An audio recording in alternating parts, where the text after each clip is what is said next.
హరే కృష్ణ. దేవాది దేవుడు శ్రీకృష్ణ భగవానుడు పుస్తకంలోని 18వ అధ్యాయం ప్రలంబాసుర వధ. ఈ అధ్యాయంలోని కొన్ని అంశాలని ఈరోజు మనం తెలుసుకుందాం.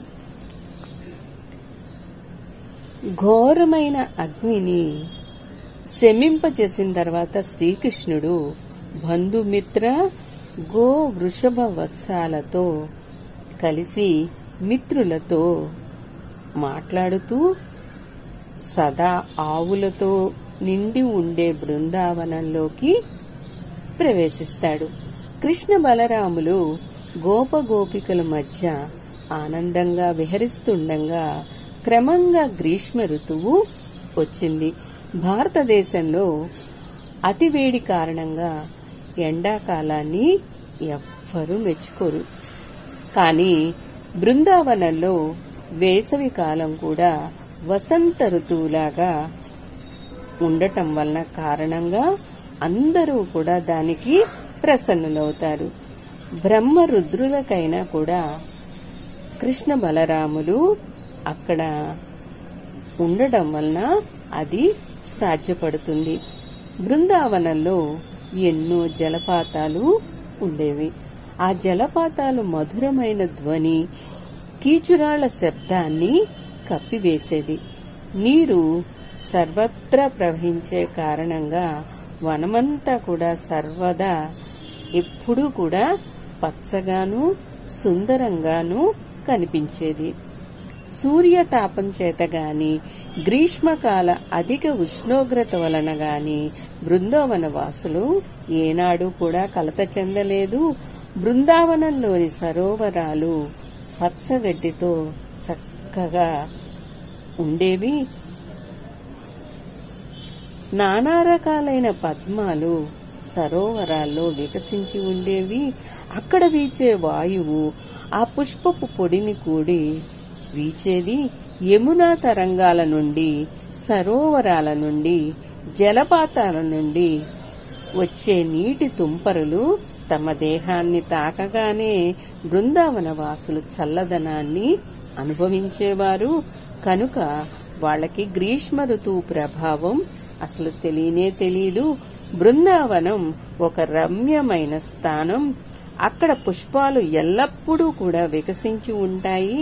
అక్కడ నానా రకాలైన అలంకృతుల లేళ్లు ఉండేవి. పక్షులు కలరవం చేసేవి. పక్షులు కూతలు పెడుతూ నాట్యం చేసేవి. భ్రమరాలు జుంకారం చేసేవి. కోయిలలు పంచమ స్వరంతో చక్కగా గానం చేసేది.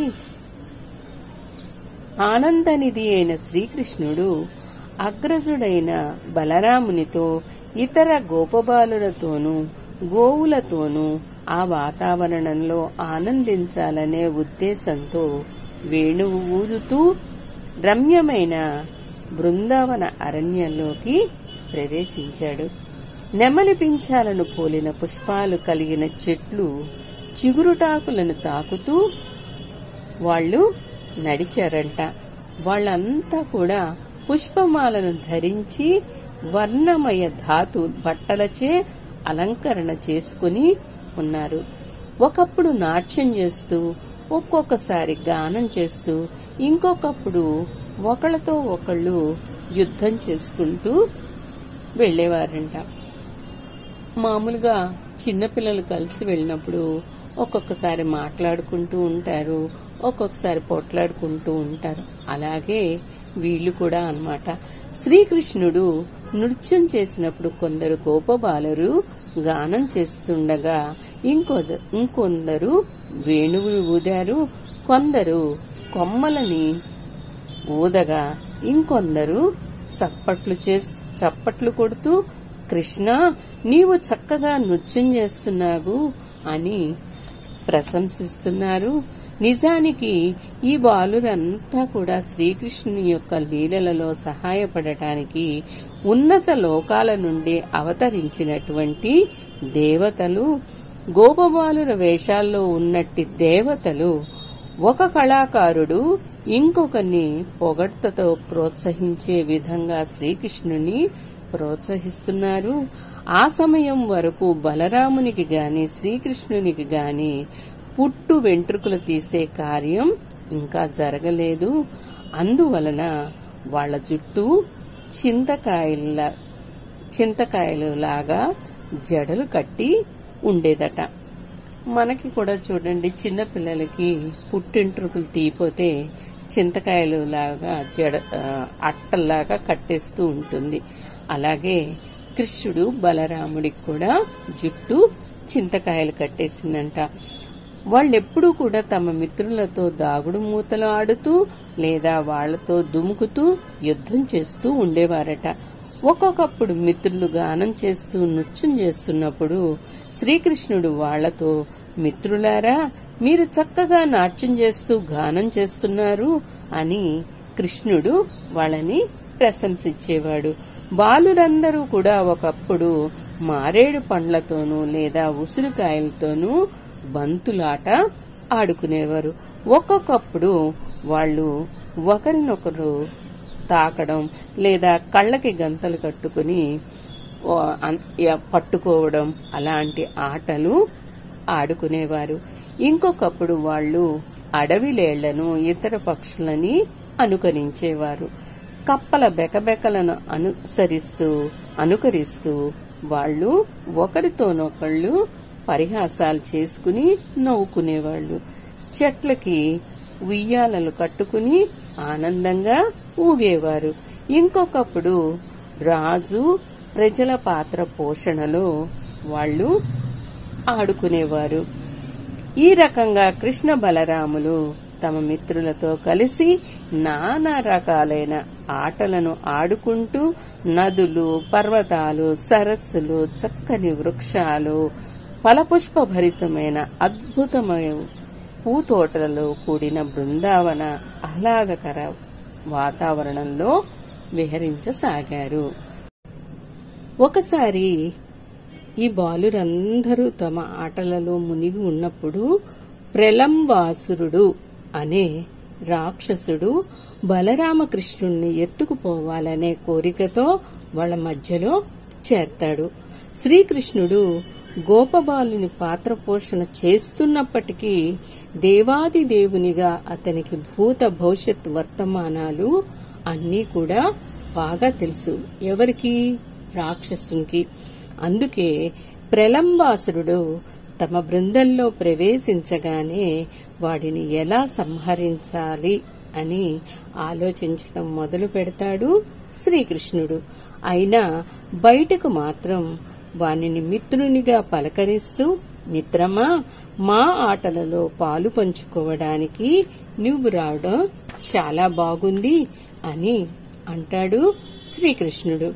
తరువాత దేవాది దేవుడు గోపబాలురందర్నీ కూడా దగ్గరికి రమ్మని, మనం ఇప్పుడు 2 జట్లుగా విడిపోయి ఆడుకుందాము, ఒక జట్టు ఇంకొక జట్టుతో పోటీ పడవలసి ఉంటుంది అని చెప్తాడు. ఇది చెప్పంగానే కొందరు బాలురు కృష్ణ పక్షాన చేరతారు, మిగిలిన వారు బలరాముని పక్షాన చేరతారు. ఇలా 2 జట్ల వారు కూడా మల్ల యుద్ధ ఆటకి దిగుతారు. మల్ల యుద్ధంలో ఓడిపోయిన వారు గుర్రం తన యజమానిని మోసినట్లుగా గెలిచిన వారిని మోయవలసి వస్తుంది. వాళ్ళందరూ కూడా ఈ ఆటని ఆడుతూనే గోవులను మేపుతూ ఆ వనంలో ప్రవేశిస్తారు. శ్రీరాముడు, వృషభుడు, అందరితో కూడినట్టు బలరాముని జట్టు ఈ పోటీలో విజేతలవుతారు. అప్పుడు కృష్ణుని జట్టు వారిని తమ వీపుల మీద బాంఢీర వనంలో త్రిప్పవలసి వస్తుంది. ఓడిపోయిన దేవాది దేవుడు శ్రీకృష్ణుడు శ్రీరాముని మోయవలసి వస్తుంది. భద్రసేనుడు వృషభుని మోస్తాడు.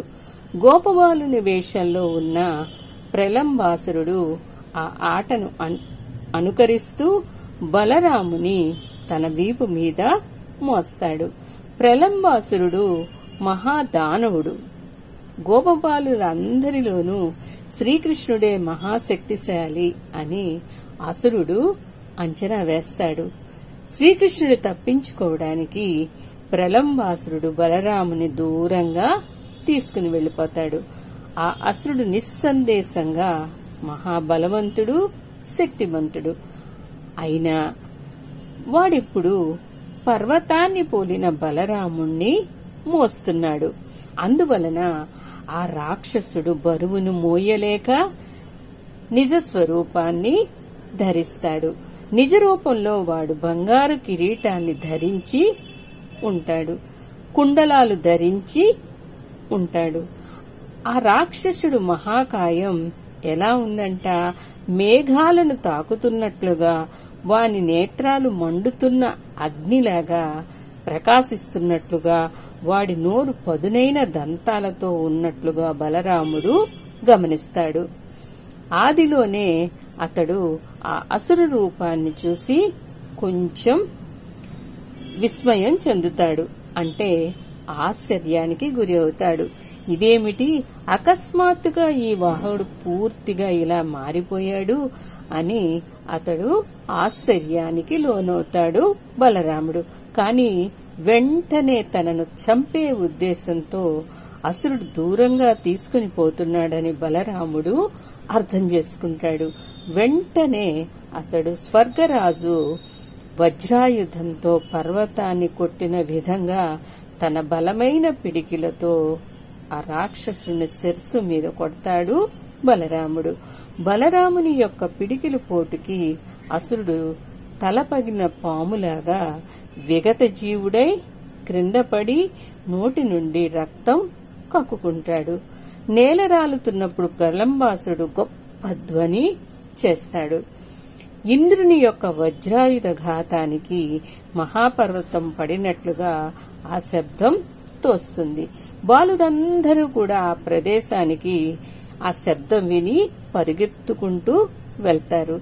అక్కడ కనిపించిన ఆ భయానక దృశ్యానికి అందరూ కూడా ఆశ్చర్యానికి లోనై వాళ్ళందరూ కూడా చాలా బాగా చేశావు అని బలరాముణ్ణి ప్రశంసిస్తారు. బలరాముడు మృత్యుముఖం నుండి తిరిగి వచ్చాడని వాళ్ళందరూ తలుస్తూ వారంతా అప్పుడు అతనిని ప్రేమతో ఆలింగనం చేసుకుంటారు. అందరూ కూడా అభినందన వర్షం కురిపిస్తారు బలరాముడి మీద. దివిలోని దేవతలు పరమ సంతుష్టులై బలరాముని మీద పుష్పవృష్టి కురిపిస్తారు.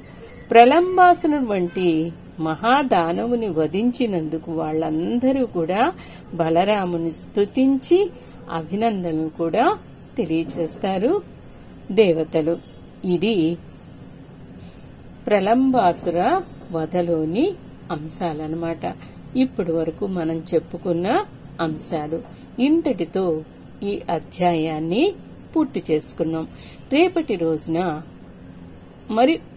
మరి కొత్త అధ్యాయాన్ని మనం ప్రారంభించుకుందాం. హరే కృష్ణ. అందరికీ రేపు హనుమ జయంతి సందర్భంగా అందరికీ హనుమ జయంతి శుభాకాంక్షలు తెలియచేస్తున్నాను. హరే కృష్ణ.